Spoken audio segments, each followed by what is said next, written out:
নমস্কার। অনেক দিন পরে একটা আনবক্সিং ভিডিও নিয়ে এসেছি। আমি কিছুদিন আগে অনলাইন থেকে কিছু বই কিনেছিলাম, কিন্তু সেটা আনবক্সিং করা হয়নি। আজকে আপনাদের সঙ্গে নিয়ে বইগুলো কিন্তু আনবক্সিং করি। চলুন শুরু করি আনবক্স। প্রথমে একটা প্যাকেজিং খুব ভালো বলে মনে হচ্ছে, এবং যে অনলাইন সংস্থা থেকে নিয়েছি তাদের প্যাকেজিংয়ের সম্বন্ধে কিন্তু খুব ভালো রিভিউ আছে, ভালো নাম আছে। হ্যাঁ, আমার নাম দেওয়া আছে।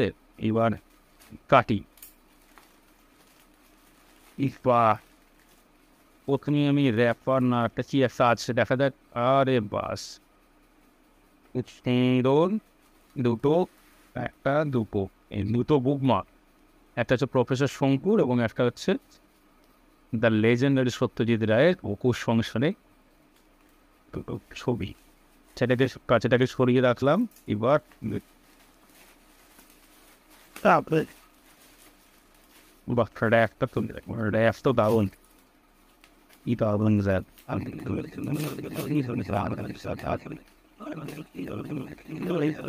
আরে বাস, আমি এক এক করে আপনাদের দেখাই। প্রথম হচ্ছে শায়ক আমানের ভাসান বাড়ি।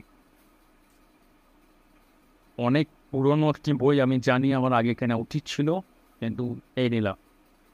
দ্বিতীয় বইটা হচ্ছে দীপিকা মজুমদারের পাতালকোট। এর দ্বিতীয় খণ্ড এসে গেছে, এই প্রথম খণ্ডই কিনলাম। বুক ফার্ম থেকে প্রকাশিত দীপিকা মজুমদারের পাতালকোট দ্বিতীয় বই। তৃতীয় বই যেটা আনন্দ পাবলিশার্স থেকে প্রকাশিত, অর্জুন ও চারকন্যা, তিলোত্তম মজুমদার। এই বইটা আমি কিনেছি। এই বইটা আমি যখন ওই অনলাইন সংস্থার ওয়েবসাইটে দেখলাম যে এই বইটা অ্যাভেলেবেল আছে, নিলাম। কেনার ইচ্ছা ছিল, কারণ মহাভারত একটি অত্যন্ত প্রিয় একটি সাবজেক্ট আমার।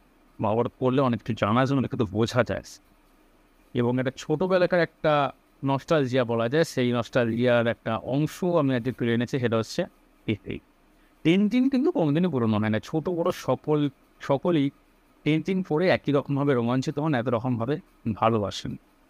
আজকে এই চারটে বই আমি যেটা নিলাম সেটা আপনাদের সঙ্গে শেয়ার করলাম, এবং আপনারা আমাকে অবশ্যই জানাবেন যে চারটে বইয়ের মধ্যে টেনটিনের তো কোনো রিভিউ হয় না।